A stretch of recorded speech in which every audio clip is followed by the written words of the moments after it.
Y vamos a hablar ahora del problema que más preocupa a las familias chilenas en estos días, la creciente inflación. Un tema que hay que darle un marco, es realmente un problema global en este momento. Veamos algunas declaraciones, todas estas de los últimos días. El Banco Mundial ha dicho que el aumento de los precios puede empujar a millones de personas a la pobreza en el mundo.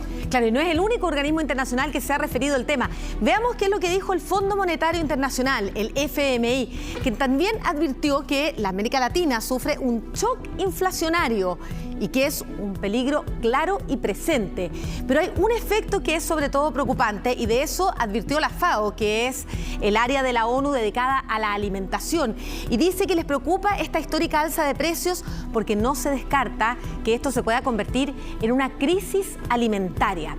¿Cómo enfrentar todo esto? Es el mayor desafío para todos los gobiernos y también para el gobierno chileno. Claro que sí, el gobierno ha dicho que está estudiando mecanismos viables para intentar contener la inflación, pero todavía no ha revelado cuáles podrían ser ellos. Se habla, por ejemplo, de subsidios directos o de vales para las familias más vulnerables. Claro, también se ha hablado de control de precio o incluso de la eliminación del IVA para algunos productos. Todo esto, un debate que se ha dado en el Congreso y también entre algunos expertos. El término ya no es lejano y más bien se habla más de lo que se cree. La inflación se está viviendo en primera persona y de cómo combatirla sí que se debate poco. De mecanismos viables para contenerla ha hablado el gobierno, pero no se han dicho cuáles. La ciudadanía expectante opina. ¿Cuál es el mecanismo más viable para frenar la inflación? La inflación, disminuir el circulante de la economía nomás, nada más. Congelar la canasta familiar. El control de precios jamás ha sido bueno. Bajar los precios. Detener el tema de los retiros de la AFP. ¡Ay, qué difícil, qué difícil! No tengo idea.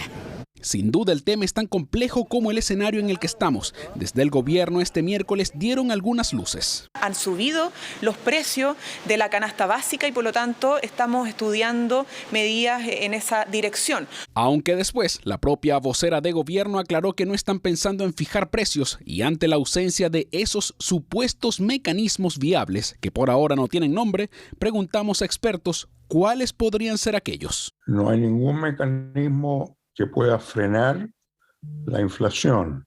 Hay políticas que pueden irla reduciendo en el tiempo. El tema preocupa porque se trata del bolsillo de todos. En el Parlamento hay ideas, pero solo eso, certezas, no tanto. Evidentemente que el gobierno debería estudiar quizás un IFE 2.0, extender de nuevo el IFE laboral, pero lo más importante, dar certezas para que Chile crezca. El control de precios no ha funcionado en ninguna parte del mundo. Lo que tenemos que hacer es reactivar la economía, subir los niveles de salario y estamos disponibles para poder hacer un reajuste de salario en la medida que las pequeñas empresas tengan ayuda para poder financiarlo. Es urgente que el presidente Gabriel Boric, como el ministro Marcel, puedan patrocinar con urgencia el proyecto que permite la exención del IVA a los alimentos de primera necesidad. Para cada propuesta una respuesta técnica. ¿Qué sucede si se elimina o se suspende el cobro del IVA? Es una medida que va a afectar en el corto plazo, pero que en el largo plazo igual de todas formas va a tener costos. ¿Por qué? Porque uno suelta el IVA o deja de cobrar IVA, pero a la larga el mercado igual de todas formas va a ir generando alzas de precios, sobre todo en el escenario inflacionario que estamos. Y si hablamos, por ejemplo, de la fijación de precios de los productos de la canasta básica, ¿qué pasaría? Supongamos que tenemos dos productos, uno queda fijo, el otro sigue subiendo con inflación. La empresa que está produciendo ese producto obviamente tiene menos incentivos a producir ese producto a medida que va pasando el tiempo, porque el precio va quedando más rezagado con respecto a los otros, y eso lo que genera es desabastecimiento de ese producto, surgimiento de mercado negro. De todas maneras, los expertos coinciden en que las medidas que debería tomar el gobierno no pueden ser individuales, sino más bien un paquete de ellas. Desde La Moneda dicen que estudian todas las propuestas, que se está en conversación con la Central Unitaria de Trabajadores y que cuando termine ese proceso presentarán las medidas. El panorama hacia adelante, a decir verdad, no luce tan bien. Inflación mundial, al menos el Fondo Monetario Internacional dice que la guerra entre Rusia y Ucrania empaña las perspectivas económicas mundiales y con ello la inflación se acelera. El 2022 acumularía un 11,2% de inflación en el mundo. Mientras tanto, de este lado, ojalá que la espera por saber las nuevas medidas que buscan contenerla se den pronto antes que los productos sigan subiendo.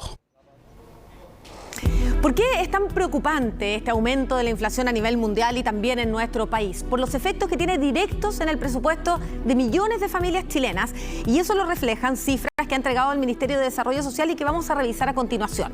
Vamos a hablar de una canasta básica de alimentos que considera 2.000 calorías diarias por persona en promedio para una familia de 4 personas y que en marzo del año pasado costaba 190.764 pesos. Ahora los mismos alimentos de esa canasta valen 216.404 pesos. O sea, una variación acumulada en los últimos 12 meses del 13,4% en esta canasta básica de alimentos. ¿Por qué es importante? Esto es más que la inflación incluso promedio, y sabemos que las familias más pobres gastan una mayor proporción de sus ingresos en precisamente la canasta básica de alimentos. Por lo tanto, la inflación está golpeando especialmente a las familias más vulnerables. ¿Qué están haciendo las familias, los hogares chilenos para intentar de alguna manera sobrevivir con esta alza de los precios? Vemos algunas estrategias en la siguiente nota. Con la pensión recién pagada, Lucilda lo primero que hizo fue ir al supermercado. En estas 2 bolsas hay casi 30.000 pesos en mercadería. Antes, con esa misma plata, tal vez podría haber llenado otra bolsa más. Veamos cómo hizo rendir el dinero en compras que probablemente solo alcancen para la semana. Aceite no llevo porque... ¿Aceite no lleva? No, porque mi hijo me compró el otro día 2 litros y con eso tengo que hacerlo durar nomás. Pues. Cuando hay niños en la casa, el yogurt no puede faltar. Están a 2.30 eso cada uno. Oiga, ¿y 4 nomás? 4 nomás, pues si no alcanza para más, pues voy a ir a ver un dulcecito allí. Ya. Otra técnica que aplica Lucilda en el supermercado es restringir esos gustitos. ¿Este gustito cada cuánto se lo da? Una vez al mes, pues. Así como Lucilda, son millones de chilenos que ante el alza de precios buscan diferentes estrategias para ahorrar, aunque sea un poco. Pregúntale a mi hijo, yo soy más económica, voy hasta la esquina por ahorrar 100 pesos, 50 pesos. Voy camino donde veo donde esté más barato. Teresa vive con su hija y su nieta. En este hogar también están probando algunas fórmulas para ahorrar, destinando el dinero de algunos productos que compraban por gusto a otros que son esenciales y que hoy están más caros. Nos privamos de algunas cosas, ya, como cosas ricas, no compramos tanto capuchino, que nos gustaba tomar capuchino también, ya no estamos comprando cosas caras, por ejemplo, un buen champú, un buen perfume. Pero ¿qué debemos hacer realmente para poder enfrentar esta alza de precios de productos básicos a causa de la inflación? Preste atención, tome lápiz y papel si lo que quiere es aprender cómo podemos ahorrar en nuestras compras del mes. Paso número 1. Puede sonar engorroso, pero esto consiste simplemente en visualizar los productos que se van a comprar. Si yo visualizo cuáles son los productos que yo voy a comprar, en el momento de la compra no voy a estar tentado a comprar otro tipo de productos que a lo mejor no son necesarios a partir de las necesidades que yo fijé inicialmente. Esto es comparar los precios del mismo producto en diferentes lugares, incluso aprovechar las ofertas que muchos supermercados ofrecen ciertos días para productos determinados. Yo realizo la compra ese día, puedo ahorrar entre un 5 y un 10%, lo cual no deja de ser menor si sumamos todos los ítems de la canasta. Las ferias libres también son un ejemplo. En algunas los precios pueden variar dependiendo del día en que se instalen. Tal vez un kilo de limón no le cueste lo mismo si lo compra un domingo en vez de un jueves. También hay que tener ojo cuándo es el día en el cual es más barato el producto. Una vez que decido realizar la compra, es importante visualizar cuáles serán los costos asociados a mi decisión. Por ejemplo, una persona del sector sur, cuando va a realizar una compra y dice voy a ir a comprar, por ejemplo, a La Vega, tiene que tomar en consideración cuál es el costo del traslado hacia La Vega. Porque muchas veces dice, ok, en La Vega es más barato los productos o en otro sector como los valledores, etcétera, pero el costo de traslado no lo involucran en el presupuesto. Y eso un poco distorsiona finalmente cuál es el gasto real. También existen otras opciones. Si la familia no es tan grande, unirse con otro grupo familiar para realizar compras de productos al por mayor y a granel puede ser una alternativa de ahorro. Juana se junta con otras 3 familias y van una vez al mes a comprar a lo valledor. Compramos 5 kilos de lentejas, 5 kilos de poroto negro y 5 de blanco. Aquí están a 1.700, ¿cuánto era? 1.500. Y en la feria yo los vi a 2.500. Pero lo más importante para ir ordenando las cuentas es anotar en un cuaderno o en una planilla todo lo que compra. Así podrá tener claridad de lo que se va gastando. El orden es lo principal para poder administrar y una buena administración permite ahorrar, aunque sea unos pesitos. Claro, un problema global, mundial, con, como vemos, consecuencias muy claras para los bolsillos de cada persona en Chile, pero también con consecuencias que van más allá de nuestras fronteras. Claro, y por eso que está con nosotros Soledad Agüero para dar esta mirada internacional. ¿Cómo está afectando la inflación a todo el planeta y no solamente a Chile? Sole, buenas noches. Sí, Maca, Daniel, efectivamente, ustedes habían presentado parte de las advertencias que ya habían emitido algunos organismos internacionales y los quiero invitar a que revisemos también parte de las cifras que han entregado en ese sentido. El Banco Mundial ya habla que el alza del precio de los alimentos podría llevar a que 10 millones de personas en el mundo entren en la extrema pobreza, y eso por cada punto porcentual de aumento en el precio de los alimentos. Aquí lo que pronostican de este organismo es que el alza en el precio de los alimentos podría aumentar hasta un 37% a nivel mundial, con todas las consecuencias que eso significa. Por eso su presidente hoy ocupó un concepto que es el de catástrofe humana. Es por lo que decíamos, no más que las familias más pobres en general consumen gran parte de su dinero en alimentos. Si sube un poco la canasta de alimentos,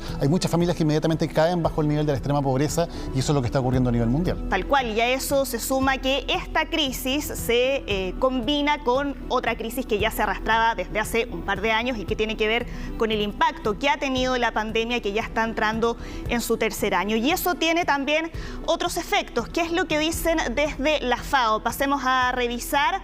En el caso de América Latina, ellos cifran el impacto que esto puede tener en 13 millones de personas que podrían ahí caer en condición de hambruna, con el foco puesto en los países más vulnerables, como es el caso de Haití, donde ya hay 4 millones de personas que están en situación de inseguridad alimentaria. Claro, y es una advertencia además que viene haciendo la FAO desde mucho antes de la pandemia, es qué va a pasar en el futuro con los alimentos. Esa va a ser la crisis que viene junto con la crisis climática, sí. Es la crisis de alimentación, entonces esto lo hace aún más grave. Claro, y ahí hacen un llamado también en la última reunión que hubo de este organismo a que los países actúen ahí de manera multilateral para poder colaborar con los países más vulnerables. Hay otro efecto también que ya se está palpando en varias partes del mundo y que tiene que ver con la advertencia que hace el Fondo Monetario Internacional. El riesgo de malestar social, sobre todo en aquellos países más dependientes de las importaciones de Rusia y Ucrania, y aquí ponen énfasis en los países de Oriente Medio y del norte de África, pero ya lo hemos visto en las últimas semanas que América Latina no ha quedado ajena al efecto que eso tiene. Ya lo hemos visto, por ejemplo, en las protestas en Perú, y que tienen ahí relación directa con la indignación que hay entre la ciudadanía por el alza en el costo de la vida. Así es. Muchas gracias, Sole, por esta mirada global, entonces, un problema que está castigando los bolsillos también de los chilenos. Muchas gracias. A ustedes. Gracias, Sole, que tengas buenas noches.